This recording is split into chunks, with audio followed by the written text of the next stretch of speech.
마기우스 마나리아님 사연입니다. 소식.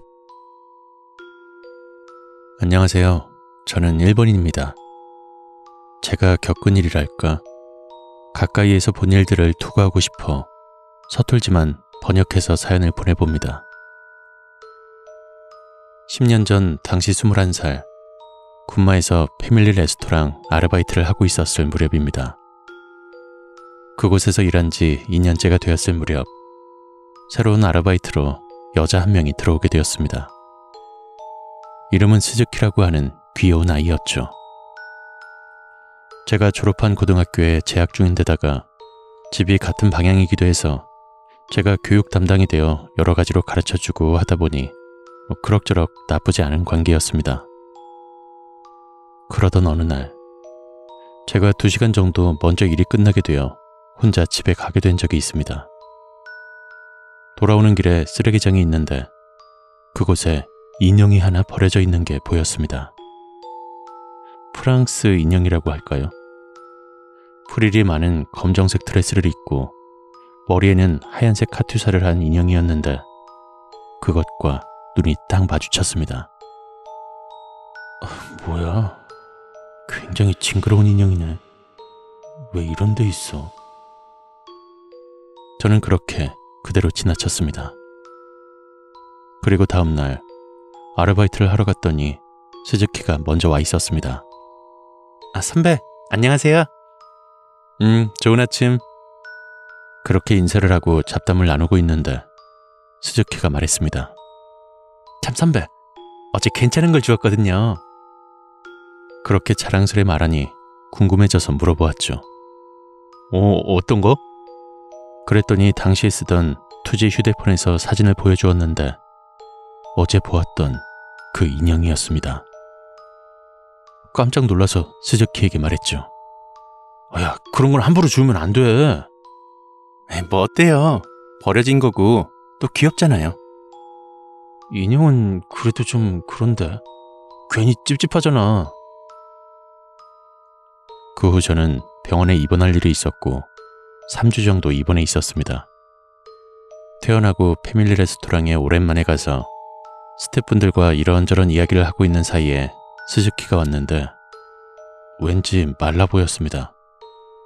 스즈키, 안 본 사이에 살이 많이 빠졌네? 무슨 일 있었어? 선배, 오랜만이에요. 잠이 좀 부족해서 그래요. 그래? 그나저나 선배, 오늘부터 복귀해요? 아니, 다음 주부터. 오늘은 그냥 말하러 온 거야.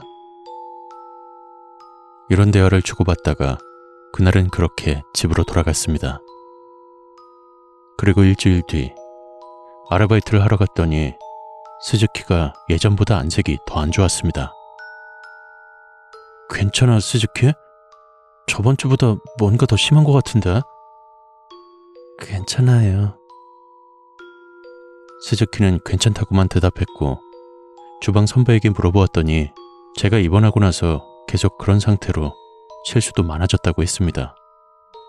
그 후 피크타임이 지나고 휴식을 취하고 있었는데 스즈키가 저에게 말을 걸어왔습니다. 선배, 봐줬으면 하는 게 있어서요.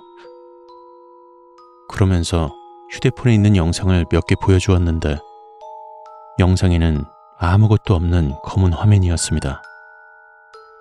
뭔가 해서 계속 보고 있었더니 어떤 소리가 들려왔습니다.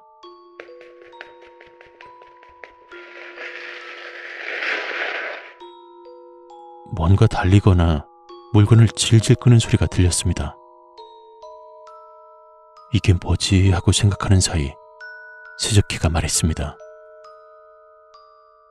요즘 이런 소리가 매일 들려요. 그래서 몇 번 촬영도 했는데 전부 이래요.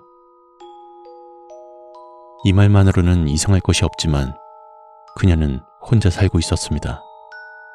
고등학교에 입학을 하기 위해 혼자 군마에 왔었기에 가족과 함께 살고 있지 않았죠.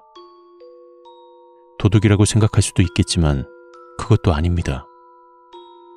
도둑이었다면 스즈키가 무사할 리가 없었을 테니까요. 그런 생각을 하며 가만히 있으니 거기에 이어 스즈키가 말했습니다. 저 항상 전등을 켜놓고 자요. 그래서 화면이 검은색일 리가 없거든요. 그 말에 너무 소름이 돋았습니다. 뭐? 야, 그거 신사 같은 곳에 가야 하는 거 아니야? 그 말에 스즈키는 이미 갔다 온 듯 했습니다. 게다가 그것 때문에 상황이 더욱 심각해진 것 같았죠. 그러면 오늘은 우리 집에 올래? 어머니께 부탁 좀 해볼 테니까. 제 말에 스즈키도 잠자코 수긍을 했기 때문에 집으로 데려왔습니다. 그날은 다행히도 아버지께서 밤낚시를 가셔서 다음날 밤에 돌아오시기에 그럴 수 있었습니다.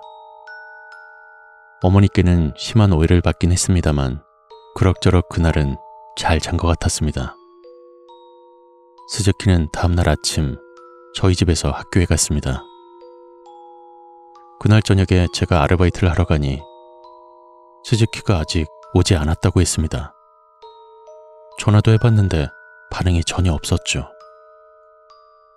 어제 들은 것도 있는데다가 점장이 부탁을 해서 반강제로 스즈키의 집까지 갔는데 불도 꺼져 있었고 반응도 없어 들어가 볼까 생각만 하고 있었습니다. 하지만 낯선 사람이 갑자기 이곳 집을 열어달라고 하면 이상하게 여길 것 같아 점장에게 부탁하기로 마음먹었습니다. 점장도 여자라서 점장에게 전화해서 부탁드렸고 저와 점장님 그리고 집주인 이렇게 3명이 스즈키의 방에 들어가 보았는데 아무도 없었습니다. 뭔가 이상하다고 생각했는지 점장이 저는 돌아가라고 말해서 조금 짜증이 났지만 그냥 그렇게 돌아갈 수밖에 없었습니다.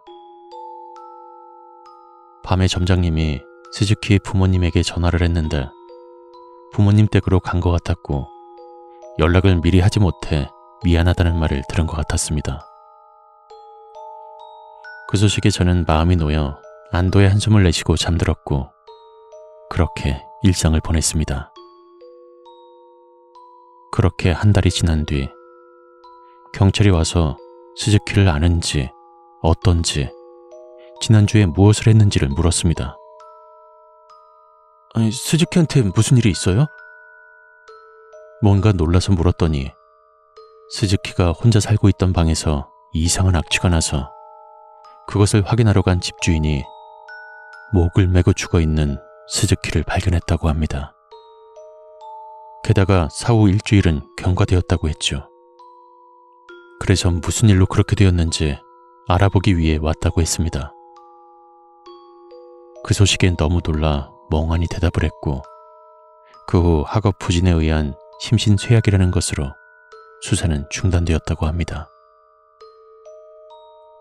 저와 스즈키가 다닌 학교는 편차치는 높은 편인데다가 스즈키는 선생님들의 기대를 받을 정도로 우수했었습니다.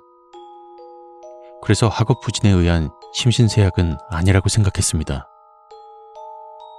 복잡한 생각과 기분 속에 장례식도 끝났고 마지막으로 스즈키의 부모님에게 이야기를 들었습니다.